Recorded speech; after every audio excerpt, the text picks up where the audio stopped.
Bonjour à tous, bienvenue dans ce nouveau tuto. Aujourd'hui nous allons voir comment faire le point de bourriche. C'est parti. Donc le point de bourriche, c'est ceci. Vous voyez, ça fait comme des petites briques.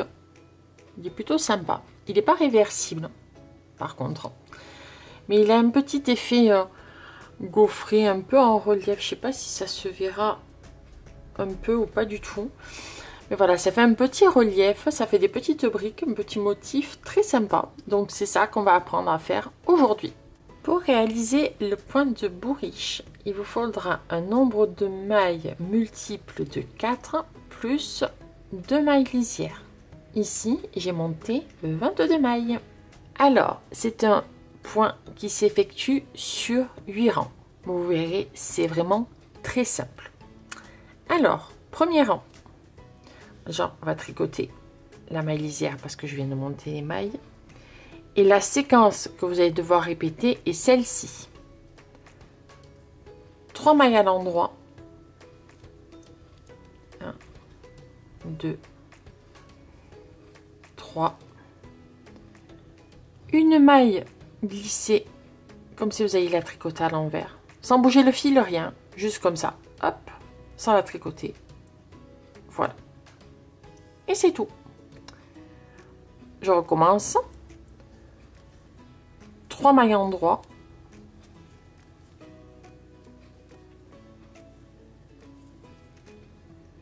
Une maille glissée à l'envers. Et vous allez répéter ça jusqu'à la fin du rang.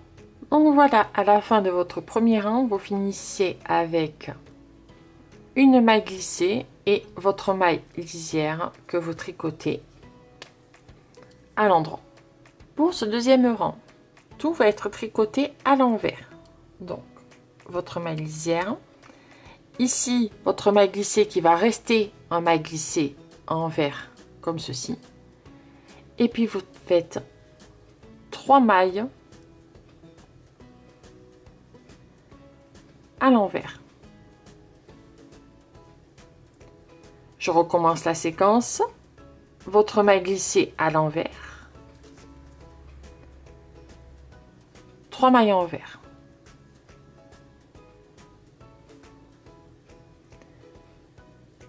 Et vous répétez ça jusqu'à la fin du rang. Donc voilà, on se retrouve à la fin du rang où on vient de finir avec 3 mailles à l'envers et il ne vous reste que votre maille lisière. Pour ce troisième rang, votre maille lisière, et là on reprend 3 mailles à l'endroit, 2, 3, votre maille glissée à l'envers, et vous répétez ceci jusqu'à la fin du rang. La fin du rang, comme pour le rang numéro 1, on finit avec une maille glissée et notre maille lisière. Voilà, on vient de finir le troisième rang. Pour ce quatrième rang, on va faire toutes les mailles à l'endroit. Sans distinction, vous tricotez toutes les mailles à l'endroit jusqu'à la fin du rang. Voilà, je viens d'effectuer mon quatrième rang tout à l'endroit. On va pouvoir entamer notre cinquième rang. Alors, pour notre cinquième rang, en fait, on va faire le même motif, mais en quinconce afin de créer cet effet de petites briques qui forment le motif. Donc pour cela, on va commencer par notre maille lisière. Là, on va faire une maille à l'endroit. Et là, ici, on va faire notre maille glissée à l'envers. Comme ça. Et là, 3 mailles à l'endroit.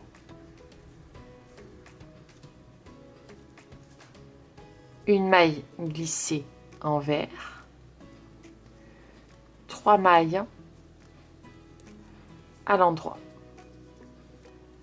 Et vous allez répéter ça jusqu'à la fin du rang. Alors, pour la fin du rang, là, je viens d'effectuer ma maille glissée. Il vous reste 3 mailles, c'est normal. Vous allez tricoter 2 mailles à l'endroit. Et il vous reste votre maille lisière que moi, je tricote à l'endroit. Voilà, on vient d'effectuer notre 5e rang. Pour le 6e rang, qui se fera à l'envers. Donc, votre maille lisière. Là, vous tricotez 2 mailles à l'envers. Et là, la séquence que vous allez devoir répéter, c'est maille glissée à l'envers, 3 mailles à l'envers. Et vous allez effectuer ceci jusqu'à la fin du rang. Alors, la fin du rang, pareil, vous allez vous retrouver avec 3 mailles. Donc, votre maille glissée, une maille à l'envers et votre maille lisière. Voilà, et là, vous venez d'effectuer votre 6e rang. Pour ce 7e et avant-dernier rang de ce motif, on va faire comme pour le rang numéro 5, à savoir votre maille lisière, une maille à l'endroit, voilà. Et là, la séquence que vous allez devoir répéter, c'est votre maille glissée à l'envers, 3 mailles à l'endroit. Et vous allez répéter ça jusqu'à la fin du rang.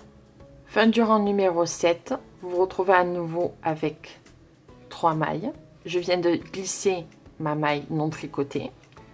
Donc, 2 mailles à l'endroit et votre maille lisière. Et on vient d'effectuer notre 7e rang. 8e et dernier rang de ce motif. Toutes les mailles à l'endroit jusqu'à la fin du rang, sans distinction, toutes les mailles à l'endroit. Voilà, je viens d'effectuer mon 8e et dernier rang du motif. Alors, vous verrez, au début, c'est pas flagrant, hein, entendons-nous, il va falloir une répétition de plus pour voir que ça se met bien en quinconce et que ça vous fait le motif. Mais vous voyez, c'est très simple. C'est long comme motif parce que c'est sur 8 rangs, mais c'est quelque chose de très simple à faire. Donc voilà pour ce tuto, j'espère qu'il vous aura plu, j'espère avoir été claire. Sur ce, je vous laisse et je vous dis à bientôt pour un nouveau tuto. Salut, salut!